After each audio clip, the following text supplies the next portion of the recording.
Hey everyone, and welcome to Don't Open That Door, a podcast by a group of friends who like talking about horror movies. I'm your host Justin, and I'm joined by Nico. How you doing, Nico? I am doing, thankfully, not possessed. So good. And Dan, how you doing? I'm terrified. Makes sense, you're terrified. We just got done watching 2013's The Conjuring, directed by James Wan. Yep, I'm going to call it that. And starring Vera Farmiga, Patrick Wilson, Ron Livingston, and Lily Taylor. The Conjuring tells the story of a family who moves into a spooky haunted farmhouse in Rhode Island with their 5 daughters. Birth control is not a thing in this family. Cost of raising a family.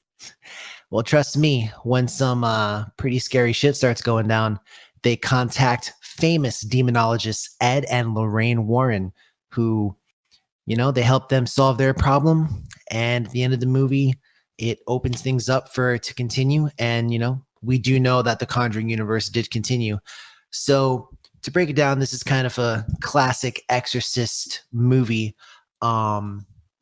So I guess let me ask first and foremost, Dan, what'd you think about this movie? Is it a good movie? Is it a okay movie? How'd you feel? I love it. It's one of my favorite. I don't quite want to say one of my favorite horror movies, but darn close. The Conjuring 2 is one of my favorites. Absolutely agreed. And I love a lot of things about this movie. Got you. Nico, how you feel about it? Well, first off, I want to say that Ed and Lorraine Warren, it's Lorraine Warren. Ed is just Ed. He has no last name. He's just a guy named Ed. But they just found him on the street next to his two brothers, Double D and Eddie. Oh my God, imagine if that was the movie. That'd be awesome. That'd be pretty funny. I would watch the hell out of that. Anyway, I think the movie's fucking great. I appreciate it a lot more the third time around, and I've been noticing this a lot, which I'll bring up later in the podcast, but I'm finding that upon rewatch of more modern horror movies that I'm seeing a lot of really, really nice camera work across movies from the past, like 10 or so years that have really put in some good shots and stuff like that. I will say for myself, I did enjoy the movie. I'm not quite as hot as some people are on it, particularly you two, but What you mean? I thought it was an enjoyable experience. I just don't think it's quite up there for me. But so to kind of get started here, so we start off, you know, with our kind of idyllic family, and they move into their house, and kind of off the bat we see that the family dog doesn't want to go into the house. What did you guys think about that when you saw it for the first time? What was your feeling? One thing that I've always liked about having a dog, like growing up, was that dogs and pets and dogs in particular, I think, are very sensitive to things. Generally, anyways. But I mean, they can sense when things are like wrong or off about, you know, people or situations or whatever. So I always personally felt a lot safer at home with a dog because I knew, like, you know, as a little kid, like, oh my God, somebody's going to break into our house or whatever. Well, my dog was probably going to figure that out before I did. And, you know, the dog would start barking or going crazy, you know, whatever. So the fact that the dog was going crazy and wouldn't go inside, I don't think I would have just been like, oh, screw this house, we're moving. Not at that point, but I definitely would have thought about that. The moving truck. Right. Just turn around. Yeah, there are definitely points in that movie where I would have just been like, all right, we're done. We're out of here. So, and then, you know, kind of once they're in the house, that's when I guess, you know, strange things start to happen. First and foremost, you know, the clock starts stopping at 3:07 a.m. You got birds flying into the window, and the dog's even dead, I think, by like day 2. So yeah. It's not a good time. Well, Nico, what would you do if all your clocks stopped at 3:07 a.m., birds started flying into your windows and breaking their necks, and your dog was just dead outside? Well, for one thing, I wouldn't be caught dead in Maine, let alone rural Maine. So that wouldn't be an issue. But was that Maine? Were they in Maine? Uh-huh. I believe they were in Rhode Island. Rhode Island, sorry. Either way. just way too cold for me. But and I wouldn't be living in the middle of nowhere. But if that happened for me, I would I would go hang out in public spaces. Maybe go check out a mall. Maybe go to a movie theater. Go and eat out a little bit. Go to some nice restaurants. Get yourself a nice little snack or two. Because it doesn't seem like the traditional horror movie thing to have this guy just got some nice spring rolls, time to kill him. No, that doesn't happen. So I would be outdoors in constant contact with people. And it's interesting, as the things kind of happen throughout the movie, the young kids, they see the spirits or the ghosts or whatever, the demons, whatever's going on. And the house itself, they talk about how something bad can happen on the house that can latch onto the people. There's definitely some other movies. Yeah, well, there's definitely some other movies. Particularly, I would say, if I had to name kind of the three biggest, I would say, inspirations that I thought about when I watched the movie, it'd probably be something like The Exorcist, Poltergeist for sure, and the Amityville Horror. And don't forget Ed, Ed, and Eddie. Oh yeah, that too, I guess. Yeah. But specifically from those three, anything you think about that kind of like pops up, anything that, you're like, oh yeah, I kind of see a parallel here between the two. I mean, The Exorcist for sure, right? Because there is an exorcism at the very end of the movie. Yeah. It's an HGTV exorcism. Yeah, kind of true there. I will say just, having watched, I can't tell you how many times I've seen Poltergeist. I'm automatically attuned to, if there's a kid talking about some spirits that no one could see. There's a scene in the movie where one of the daughters, I think it's the youngest one actually, is playing with the music box, and then she hands it to her mother and says, "Oh, Mom, if you play the music box and look in the mirror, there's a ghost that comes up behind you." Yo, that's when I would have left. Let somebody tell me something like that. I'll take the music box, throw it away, probably throw away the kid too for safe measure, and then just get out. We gotta go. I want to tell everyone listening to this that Justin has an unhealthy love for music boxes. So him saying that means something. True enough. So once this family realizes something is wrong, and I think the thing that really gets them to know something is wrong is the mom is playing. First off, these people play hide and go seek blindfolded, which does not seem like a good move. That is some white people shit. I would have to agree. Can we acknowledge this? No, you will not see any other race walk around their house blindfolded. Mix of house and blindfolded. You are just asking to wreck a priceless family heirloom or just break some glass or something. And whereas they would just be like, "Oh darn, I guess we're just gonna have to get our inheritance a little bit sooner, guys." No, that would not happen. So while the mother is, I'm sorry, playing hide and go seek blindfolded, it's a weird hybrid of hide and go seek and Marco Polo. It's weird. She does end up, over time being confronted by a spirit. So she kind of follows it down to the basement of their house, which was initially boarded up, which was another warning sign, by the way. So she makes it down to the basement of the house, and she can't find anything. So she tells the spirit, "I'll lock you down here," and then goes up, turns around like a cowboy. I'm saying that's how I interpret the scene. And then she turns around, runs face first into the door, and falls all the way down the steps into the basement. The Benny kind of trolls playing all along. Kind of trolls herself in a way, because she was trying to play him or the spirit, but the spirit actually played her back. God, bamboozled. Which I thought was pretty funny. And that leads her to contact the demonologists, Ed and Lorraine. Dan, what'd you think about our protagonists, Ed and Lorraine? How did they strike you? Good. I don't know. They struck you well? They struck well. I don't know that you're a master of the tiger style. I'm not quite sure what you mean by that question. Well, I mean, when we're introduced to them, they're given a lecture. And do you think they were built up to be kind of spiritual badasses? How'd you feel about them? They're more of a Ryu or a Chun-Li. I think they were the spiritual badasses of real life. I mean, they're real life people and did thousands of these over the course of their career. I think it was close to 10,000, which is wild. Yeah. According to this very diligent source I'm looking at, they've claimed to have investigated over 10,000 cases. Wait, so there are 365 days in a year. How many years is that if they did one a day? A lot. My God. Probably did multiple. Some days they did twofer. Do you think they had buy one, get one free coupons? Your answer Maybe. to that question is 27 years if they did one a day. Oh my God. That is absolutely wild. That's one a day, no breaks. Not even Christmas. Good Lord, the world is haunted. Mm-hmm. Well, keep in mind. I'm an atheist, but Jesus Christ. Do keep in mind, though, Ed was born in 1926. The Depression changes a man. The real Ed, in any case. Yeah. The Warrens agree, and interesting enough, I didn't realize this. So this is my first time seeing The Conjuring, and I've seen Really? Yes, I've seen The Conjuring Part 2, ironically, but I've never seen the first one.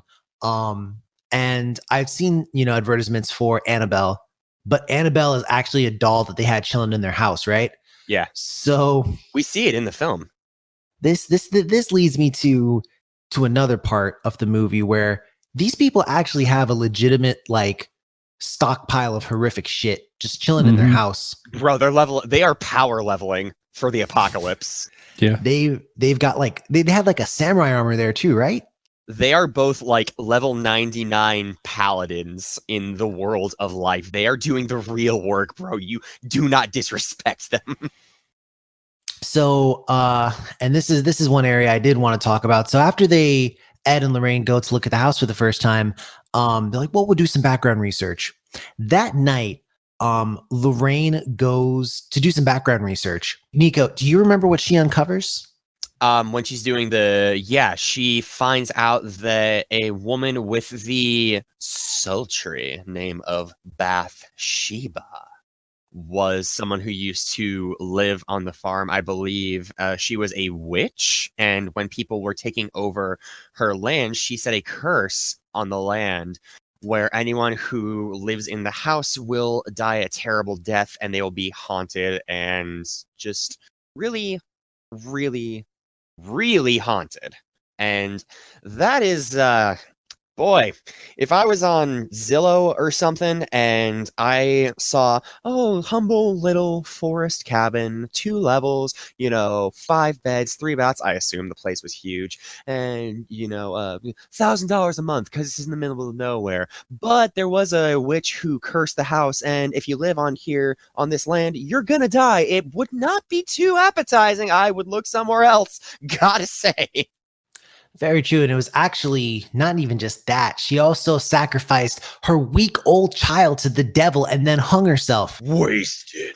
And then also on top of that, there were a bunch of different murders and suicides that took place on the property prior to this family moving in. So Dan, in case of not doing proper research, or is this something you wouldn't expect a family to look into? Well, they said that they bought it from auction, right? Auction, yeah. And being in rural Rhode Island, I imagine they didn't look like they had any neighbors anywhere nearby, so it's not like you can move in and people would be like, nah, don't do that. So because all the neighbors are dead.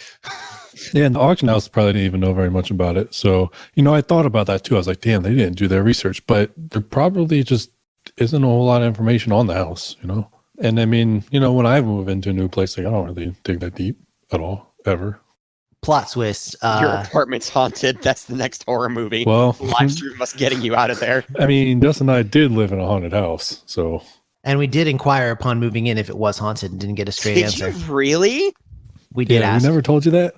We asked our landlord, who's a nice lady, and she started to say, well, actually, and then her agent, who was not a nice lady, immediately shut her down, was like, she doesn't have to answer that. And we're like, oh. What? Right. That is absolutely insane. Yeah. Do you think they cover that in the real estate test? Is there a question about if the house is haunted, don't tell them? Probably, because over the next 2 years that we lived there, some weird stuff happened. Oh my God. We should talk about that sometime in the future, but yeah. Oh, buddy. I had no idea. I can't believe we didn't tell you that, but we'll talk about it. Yeah, we will. We will.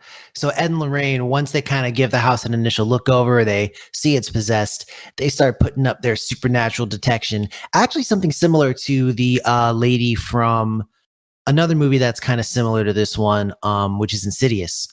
I have that. I really need to watch it. Wow. Yeah. It's the same director. That's what I was gonna ask. I believe did he direct Insidious? Yeah. I'm gonna look it up right now. I'm almost positive he did. You know what he did? He did direct Insidious. And all the Saw movies and shit. It does. He's also really young. He's only 42 years old. Oh my God. Yeah. Considering I see this. Considering if I remember, and I might be wrong, but I think I had heard somewhere that he did the Babadook too.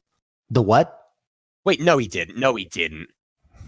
I think I had seen that the spirit, Beth, whatever the spirit's name was also involved in Insidious somehow too. Bath and Body Works. Yep, that one. So Bathsheba was in Insidious. Somehow involved. I think I might be wrong, but just a bunch of candles. I might have missed that. That's probably a deep cut that now I need to go back and rewatch. But in any case, there's a scene where Bathsheba herself vomits directly into Carolyn's mouth. Are we all in agreement that this is kind of where she became possessed? Oh yeah, like de facto. Also, I'm not one to kink shame, but if there's anyone actually into that, you need to get your shit checked, buddy. Yes, I would concur. And then the next kind of major thing I think is going to be the exorcism. Now, I thought this movie went a little actually nice with the realism here and indicated that the Vatican had to approve the exorcism. Let me ask you, Nico, what do you think about that? That's actually true. The Vatican must approve any exorcisms that take place. Is that really true? Yes.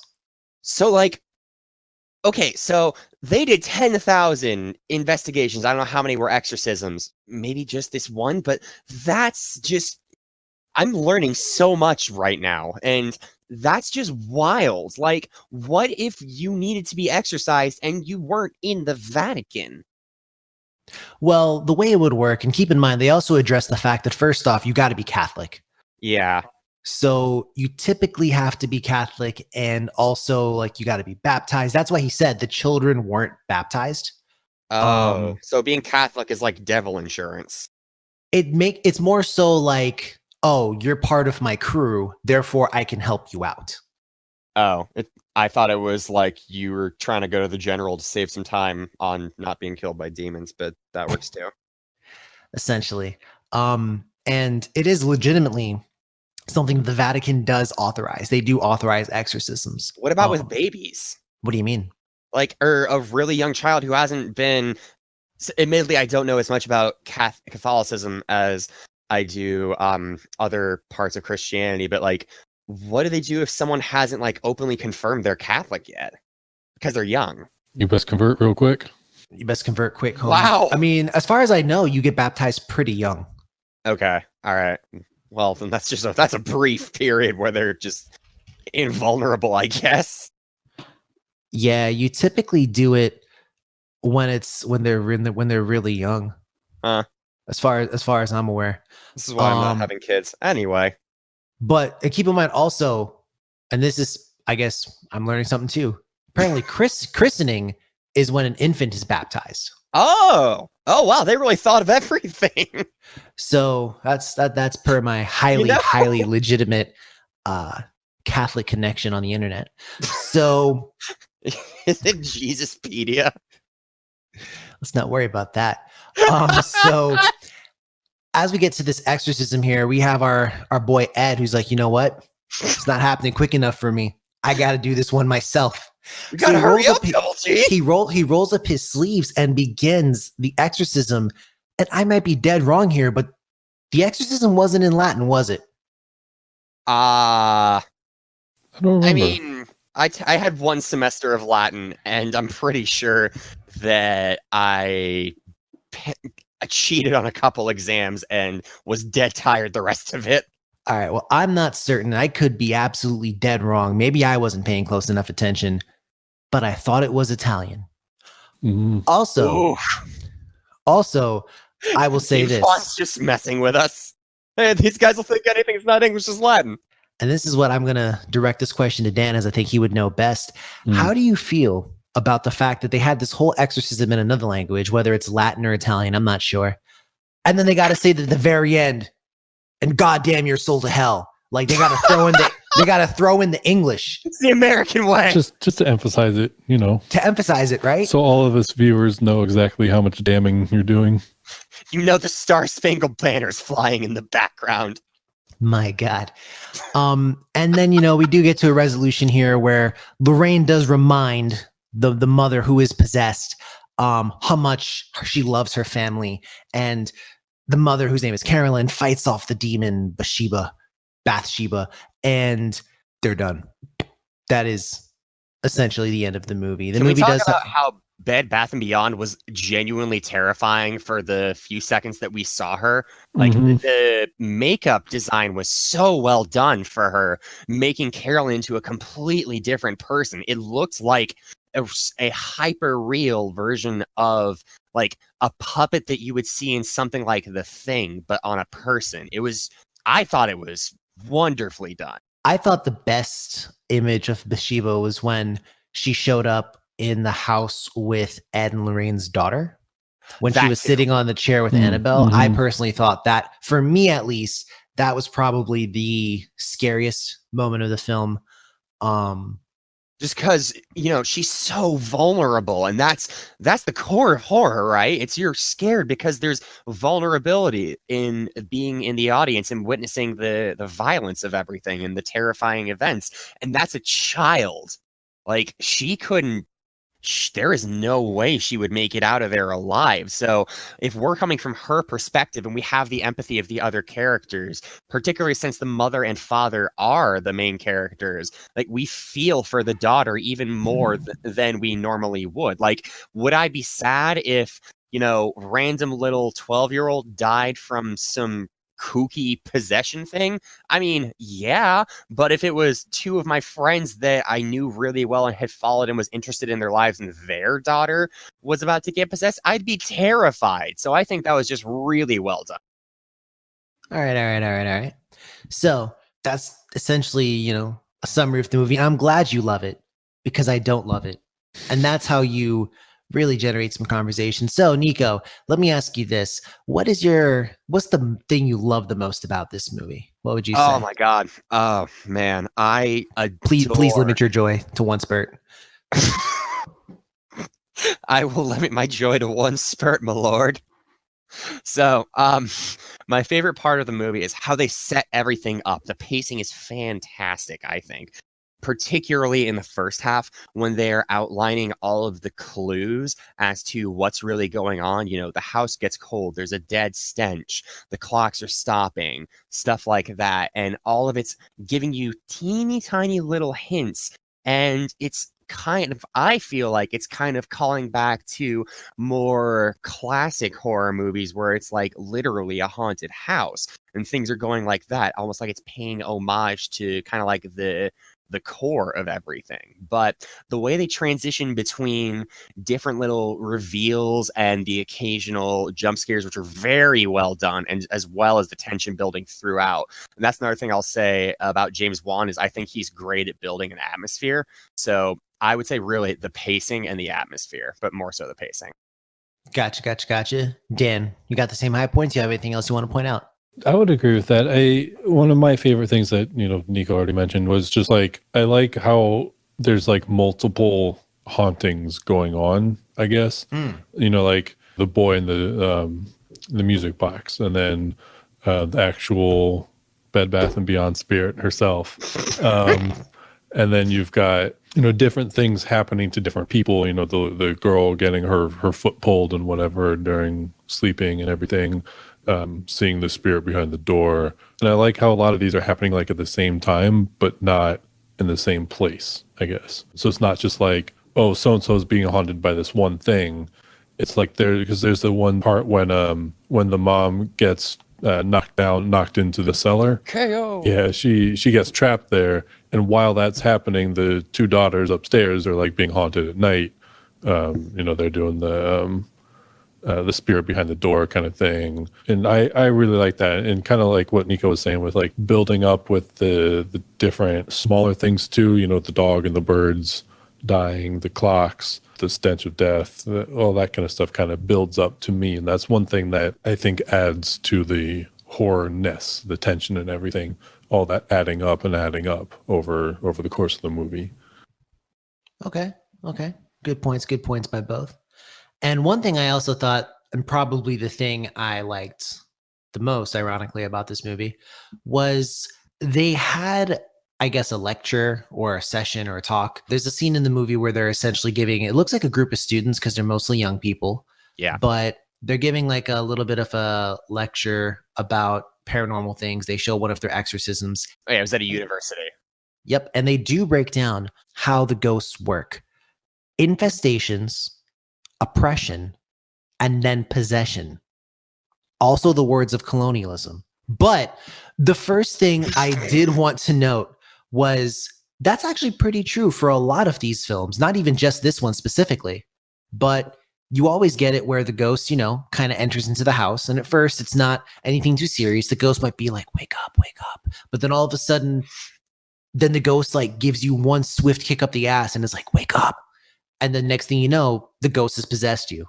I think you start kicking other people up the ass. Pretty true.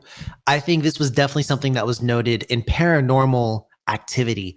That was another kind of possession-based horror movie with the family, pretty big when we were all in school. Yeah. I do want to challenge you on something real quick.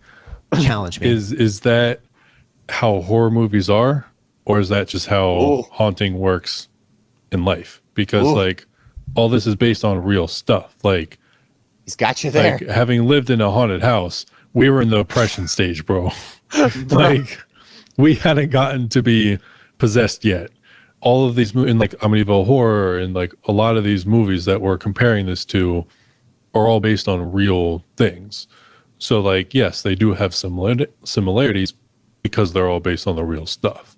So supposedly, I don't think that it's just like horror movie lore that, oh, this generally happens in horror movies. I think it happens that way because that's the way that it happens. Challenge accepted. I have a cop-out answer, a little bit of a cop-out answer, but then I'll answer it serious. So first off, you say that that's how these things would happen in real life, which is actually the next thing I was going to talk about. But I think it's almost kind of like, you know, life inspires art, art inspires life. Maybe a little bit of both. Yeah. So you get to a situation where, you know, because I do think storyline wise, it makes sense for the possessions to ramp up, kind of build a little bit, and then for some crazy stuff to happen with the possession. I think that's just good storytelling. It's a good narrative arc. Exactly. So I think that sometimes in real life, it would just be funny otherwise. You would just start like possessed. If the movie starts and we're seeing the scene of the kids like hockey sliding across the floor, that would be a comedy. Well, my thing is this, right?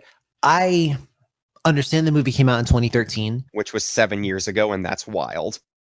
Yeah, 2020. But I do think that one thing is I've never really been scared or afraid of the special effect where a character gets dragged across the floor. I can't help but laugh. It's like some Tom and Jerry shit. Yeah, when they just start, like, there's the scene where the ghost just like chucks this girl into the door, and I couldn't stop laughing, which is not the reaction you're meant to have, and that's just a me thing. I'm messed up, but I found that to be pretty funny. And then there's also when the mom, you know, when she's about to leave the house, and then the witch, there's a scene where they try to take Carolyn out of the house when she gets fully possessed by Bathsheba because they want to take her to her church. The Kool-Aid man. And her blood vessels, I think, start like erupting under her skin. And they're like, she can't leave the house. The demon doesn't want her to leave. And then they let her go. And then the demon just like pelts her against like the wall. And I'm like, why? Yeet. Yeah, essentially. Nice use of the terminology. That is in essence what happens. But to take it back to Dan's point, and I'm going to go ahead and flip the script and ask Nico.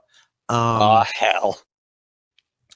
If there was going to be a haunting Does it seem realistic? Is that kind of how it would go down? Yeah, I think so. I mean, particularly if it is a larger family, because they are inherently less mobile. Like he was saying, like the father was saying, I can't remember his name, was saying that That's going to be Roger. Roger, yes. It's unlikely that, like Roger was saying, people would be willing to just immediately and indefinitely house 2 adults and 5 children. Like, that is quite the undertaking, even if it's just those 7. So I think it would go about to there, because I think they would have to really just live it out the best that they could. Now, if we're talking not that exact scenario, like not that family, then I think it would have been either resolved or avoided far earlier. But, the moral of the story is don't have 5 kids. That can just open up more possessions. That's true. Yeah. Like hungry hippos over here. All right, Dan, let me ask you this. I would say that the people in this movie acted somewhat rationally. Rationally. But if you were there, is there anything you'd do differently? The only thing I would do differently, I think, would be, I don't know. I want to say I would leave quicker because, like, we lived in a haunted house. So, like, I've experienced some of that. So, like, when all those little things started adding up, I would have been like, nope, I'm out of here. We got to go. But how many little things added up for you guys? A decent amount, man. We had a handful. But that being said, if I was in their situation, maybe I wouldn't have moved because there was a lot of other stuff going on in their life too. Like they had bought that house. Like it's not like you can just like buy a house and then be like, nope, I'm going to buy a different house. Like that's a lot of money. You can't just do that.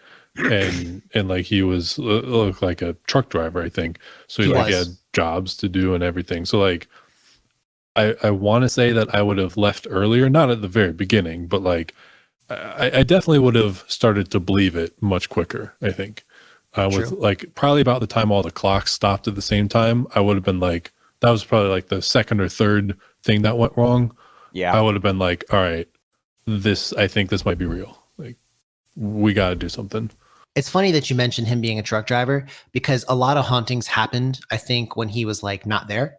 Yeah, that's true. I will say from personal experience, that was perhaps one of the things that I think touched me the most because when I was home alone in that haunted house, because I'd be home alone for, days at a time, that was when some of the really scary shit would happen, when I would be just there by myself, which is why I was always glad to have company over. Ghosts always got to come for the brown man. So is that how hauntings really work, or is that just good storytelling? I think to a large extent, that's exactly how hauntings work. I think that the more people or the less people that are there, the more happens or whatever. And I think they actually kind of hinted at it a little bit when they talked about the oppression phase. And, there's scenes where Ed and Lorraine kind of walk into the house and they're walking around with confidence. And even when they hadn't necessarily gotten rid of anything, just their presence, just them being there and kind of, I'm a personal believer that, we all kind of bring our own, not to get too mystical here, we all kind of bring our own aura into the mix. And if you're somebody who, believes, if you got a strong spiritual foundation and you go into like a haunted house, that can help you. And not just you, that can help the people around you. They look at you and they're like, all right, this person's here. I feel better. And that in general can lighten the mood, because I think one thing that malevolent entities want is they want fear. They want scared stuff. They, that's kind of what they're after, in my professional opinion. But can we talk about so we're saying that's exactly how hauntings worked. What if it was the opposite? Like, what if it started with like full-blown demon possession and ended with a really hostile cast iron pot? Like, that would be wild. That would be wild. I think it would be a terrible movie, but that would be it would be hilarious. Someone should do a parody of that. That'd be a terrible life too, where you just walk in. That would be a terrible life. And then your Bed Bath & Beyond demon, and then like your clock stops, and you're like, all right, well, okay. Funny that you should mention that. One man who does not live by the clock is our brother Nico. Nico, if there was anything you could have done differently in this movie, what would you have done different? Man, I Legitimate Here's what I would have done. answers only. No, getting ice cream this time. I know. I wouldn't have stopped it at Christianity. I would have called up Buddhists. I would have called up Zoroastrianism. Zoroastrianism. Are you looking for a Zoroaster? Zoroaster, yes. For the record, I wasn't calling Zoroasters Muslim people. I just didn't know how to say it, so I changed religions. I would call up everybody. I wouldn't stop there. Like, you've got the Catholics are like the heavies, you know, but you wanna send in the like infantrymen of the like shamans first and stuff like that. You want to be thorough. That's what I would do differently. I would be thorough with exercising it and getting some like resilient stat boosts up. You just like personally request the Pope. Like none of these other people. It's got to just the Pope. I won't take any other priest. Just the Pope. Yeah. Just the head of each religion. I need the Pope here right now. And also Zeus. Wow. Just burn the fucking place down. I honestly, from my perspective, I agree with what a lot of Dan said. I think first off, I am probably the most spiritually scared person of this group. And I would say this, as soon as the dog didn't want to go inside, I would start thinking something was wrong. And then from the time all the clocks stop at like 3:07 in the morning, which by the way, I will say, very nice touch, because in some religions, the definition of midnight is not actually 12 o'clock. And in some beliefs. So midnight is actually closer to the in-between point of when it gets like in between sunset and sunrise. Oh, so, wow. You know, maybe 3 a.m. is a little bit late, but I did like the fact that it wasn't like the clock stopped at midnight. Like, no, not that always. That would have been hokey. Mm-hmm. Yeah. And, you know, if I had to guess the season when this was going on, I noticed that the tree out front was barren and didn't have any leaves. The tree that the witch hung herself on. And then I also did notice that it was still pretty sunny outside, but the mother said to come inside because it will get dark soon, which leads me to believe that it's most likely fall/winter. And if it is fall/winter, that means sunrise happens a little bit later on in the day as opposed to earlier. Man has a whole Kikaku going on here. Yeah, so 3 o'clock being charts and Detective Juss. Yeah, being closer to the middle of the night might. This is all a theory, mind you. But I think theorem comes into play here. You see, I just think it's a possibility. I did enjoy the touch. But speaking of looking things from a different perspective, Nico, camera work. You touched on it a little bit at the start. Why don't you go ahead and let us know things from your point of view? So like from a camera. This is gonna be like the 2012 World Cup where we kept making those dumb jokes. Oh my god. No, I think the camera work was really stunning. Like, in particular, the best scene that I think shows it is the scene when the daughter is alone and the preamble up to it where Vera Farmiga's character, Lorraine, is going and, you know, she sees her daughter in the water, and then we fast forward to her daughter all being attacked by Annabelle or whatever spirit is in Annabelle. And there is this one shot in particular where we have, well, I guess it's two shots. I'm not a film student, but it begins with Rubber Ducky bath toy sitting on a rocking chair with Annabelle, and it just makes them look monstrous and makes the room look larger, like she's really backed into a corner and helpless. And then we get the scene kind of like inverted, looking up at the two from her angle, and it just goes a real long way of making her appear more vulnerable and making the scare just naturally more menacing. And I just really loved it. There were other good like framing shots where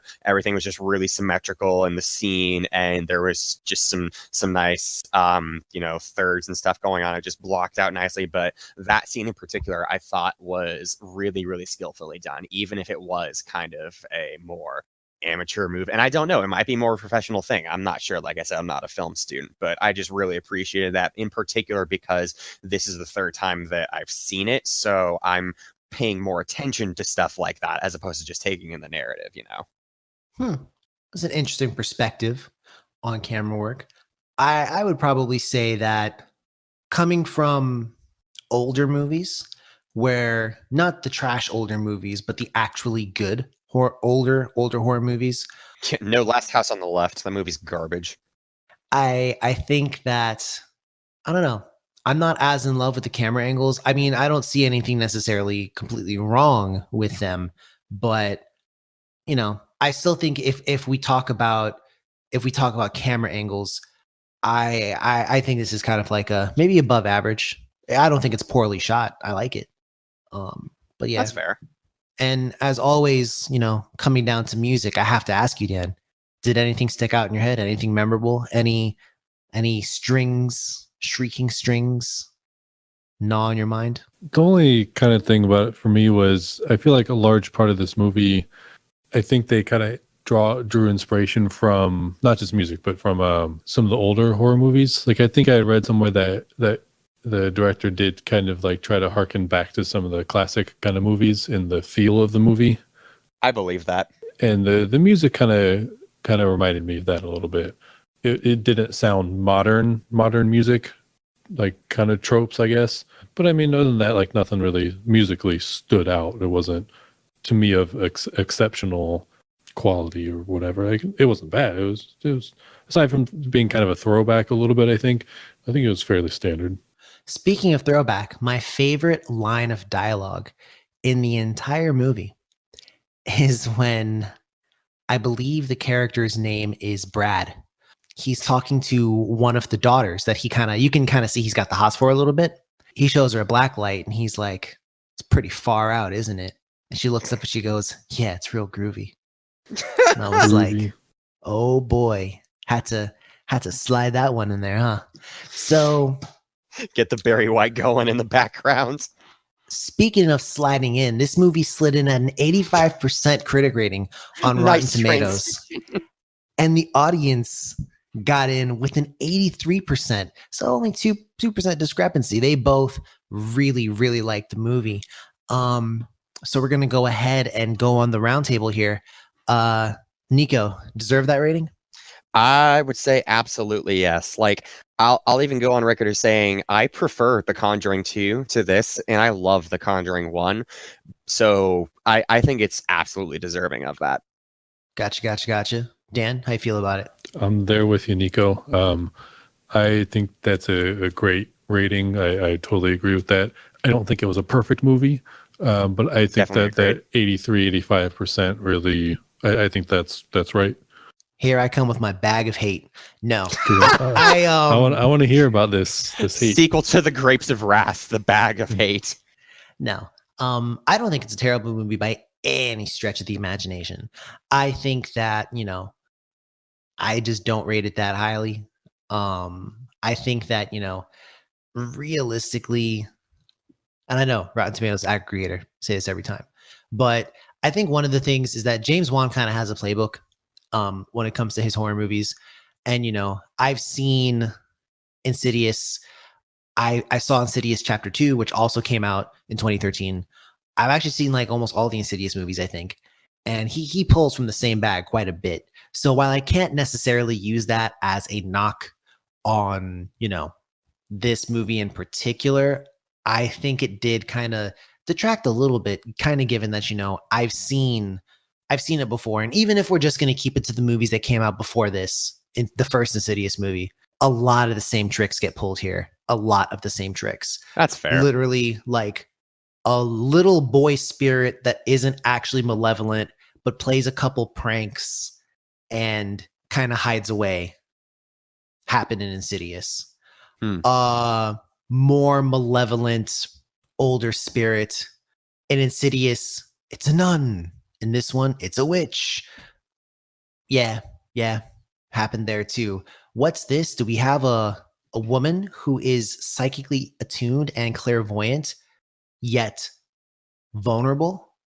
Yes, that also happened in Insidious. It's Sabrina from Saffron City. And then you also have, oh wait, we're gonna rig up some cameras and some rigging and stuff like that. Like a lot of it felt like a retread for me. Yeah, but those last couple points, I see what you're saying, but the whole thing, to me, that's not a movie thing. Again, this is like based on real life. So like, I would do all that. Like, yes, they actually in real life they did rig up cameras and stuff. So like, and the main lady, like Lorraine, that was her character. That was who she was in real life. Lorraine Warren and so Egg. Like, if you didn't put that in there, that you're changing like the characters and everything as to what they actually are. Yeah. So I totally see what you're saying about like the spirit kind of thing that you mentioned, but like as far as like how they went about stuff, I mean that's just like fact. Like I don't. Oh, facts. I mean it is dead ass. Like, dead ass. B. No. I that's a fair point. That's a pretty fair point. I agree with that. That contributes to the like, what would you like? The classics, people in horror movies are stupid. Like, no, they actually got help. So like that makes it scarier, I think, because they were smart for the most part. Well, they were pretty lucky as well, to get like the best of the best. But well, were they lucky? Because no, she said they tracked him down. She said they tracked him down. Yeah, she went to his class and like I don't know that it was luck. I mean, maybe luck that they did like take on that case, but like she tracked him down, And she said, "Why did God put us together if not for this?" Yo, she used that line like 3 times. God put us together to like do this, but God really put us together to do this exorcism. Our God is an awesome God. He put us together for this. So Justin, I got a question for you. I was up? reading that this is a rated R movie. R for pirates. R, and this movie does not have a lot of violence in it. It does not, like on paper, there's no reason for it to be rated R. And it was rated R solely because of the scare factor and how scary it was. Wow. Sincerely? Yes. Like that's actually like why it's rated super R. Cool. What is it? Graphic imagery? Disturbing imagery? No. Like I don't even know if it's like qualified what's as like listed a thing under the rating, because they always say like G, general audience, R, graphic imagery, nudity, etc. Like what's on the rating? I don't know. I'm trying to see if I can find that thing that I read about it again. That's ballsy. If the NCAA said like, no, you deserve this, I don't care about technicalities. Yeah, that's pretty. That's so cool. I mean, the piece that I read here, it says contains no sex or nudity, little profanity, tame and mostly bloodless violence, and brief depictions of alcohol and no smoking, yet it received R rating. This was solely for its scare factor alone. Wow. Interesting. And I guess they petitioned to get it down to a PG-13 movie. To get that money. Yeah, and the MPAA said simply that the film was so scary that there were no cuts or edits possible that would make it a viable PG-13 movie. And the filmmakers didn't want to alter the tone, so they took the R rating. I don't know. I think that's cowardly. Cowardly. No. Oh yeah. I think that I kind of disagree with that decision. The MPAA, has made dumb decisions in the past. Oh, not NCAA. My God. No. I said the MPAA. No, I said the NCAA. College Athletics Association. I mean, hey, that too. But no, I mean, if that was their rationale, then okay, fine. I think a lot of really scary movies are rated R because they also tend to have either blood, violence, sexual depictions, whatever else that would get it up to that rating. I'm trying to think. There are a lot of things that can get it up. To the original Grudge that came out in America, was that one rated R? I'm more curious if Ju-on was rated R personally. I don't know if that got rated by the MPAA. Oh, true. I forget that's not national or global. The Grudge. Oh, that's going to give me the current one. The current one is rated R. I saw that. Yeah. 2004 film. Let's see it's here. PG-13. That's what I thought. Okay. So that's interesting because I would put this up for me personally. I would say I was just as scared of The Grudge as this. So, really? Yeah, I wasn't really scared by this. And again, because I've seen so many exorcism movies that I don't think this one really reinvented anything or really kind of broke the wheel. I feel like conceptually this is so much scarier than The Grudge, though, because like The Grudge, isn't it originally isolated to like a townhouse, and like that's just one person, just so it could just be like, okay, we know the house is haunted, just don't go there. Well, also no, The Grudge like follow people around and all this shit, but like it was there's similar movies in terms of like a haunting, I suppose. Just obviously the Japanese one isn't as heavy on like an exorcism type deal, but that's very interesting. And you know what? If somebody has some kind of crazy averse reaction to it, sure, give it the R rating. But yeah, no, I do think that this is.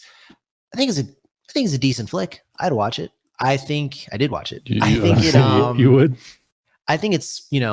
I personally wouldn't rate it so high. I would, for me, I would say it's a good movie. It's something you can watch with your friends or by yourself in a dark room, and you'll get some enjoyment out of it. But it's not something that I would consider a top tier movie or a classic. I probably wouldn't consider it to be fair. Just that. I will say the first time I watched the movie, and actually this time too, but a little more so the first time, I had just moved up to New Jersey a couple weeks before. My roommate wasn't home, so it was just me, and it was like 2 a.m. And man, that movie scared the shit out of me. I believe it. Of course, watching it the second time, not as bad, but I still lived by myself. Like, it wasn't quite as scary, but that first time scared the crap out of me. I will say the last kind of, because, possession-based horror is definitely something that has the possibility of scaring me. Not like typically, things like slasher movies. I don't really get scared off of slasher movies. Like, if you're there with your homies and like, the guy in the scream mask shows up, you stand a pretty good chance of stomping him out.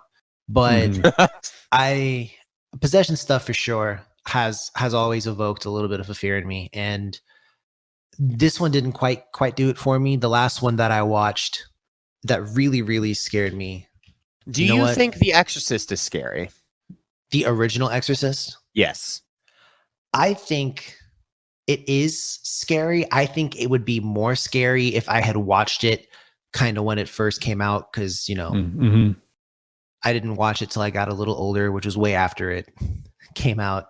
I think a large portion of horror movies being scary is going to come down to, for lack of a better word, the graphics and cinematography. Not the gameplay. Nah.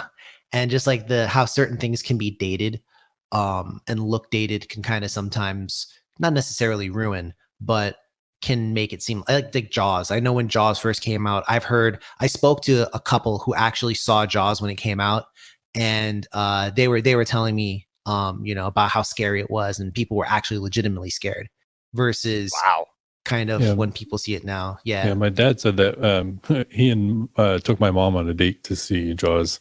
Man. And in the parking lot, it had rained like a day or two before. Did a shark come? No, but he said that they were scared to jump, like to step over like puddles in the parking lot. Wow. So full disclosure, that's the couple I was talking about. I was going to say that too. But, I didn't know that. That makes this so much better. But the exorcism movie I was talking about was Goxiang. That was the last one that really... For those of you who don't speak the glorified language, it's The Wailing. That was the last exorcism movie that really kind of put the fear of God in me. But anyways, we'll get to that later at a later date maybe. But kind of going off of this, is there any kind of last sentiments or words that you kind of want to speak about this movie? I'll say this. I personally burst out laughing at one part where so the family's feeling a little bit better when Ed and Lorraine kind of get into the house, kind of get their magic working, and they go, this house hasn't felt like this in a long time. And I was like, you got to pump your brakes there, milady. Hang on a second. Your second day in the house, your dog died. You got bruised up. People were getting flung around. You got hauntings going on. When has the house ever felt good? Good point. I don't think it ever had. Literally, like the kids are coming in and they're pissed. And I was like, I don't think anyone was ever happy. I don't think that ever happened until real horror. And then second piece to it, I know that like a lot of the ghosts were not really trying to hurt them, but I always think this is kind of funny when in horror movies, there's like ghosts that just show up just to kind of fuck with you. Just Like, Casper. yeah, like when there was like the little boy when the mom, there's a scene where Caroline gets trapped in the basement and a little ghost boy kind of claps his hands next to her head. That's it. He doesn't do anything to her. Yeah. He just kind of trolls her with a jump scare. And while this movie didn't really have an over reliance on jump scares, I couldn't really say it did, if I was being honest.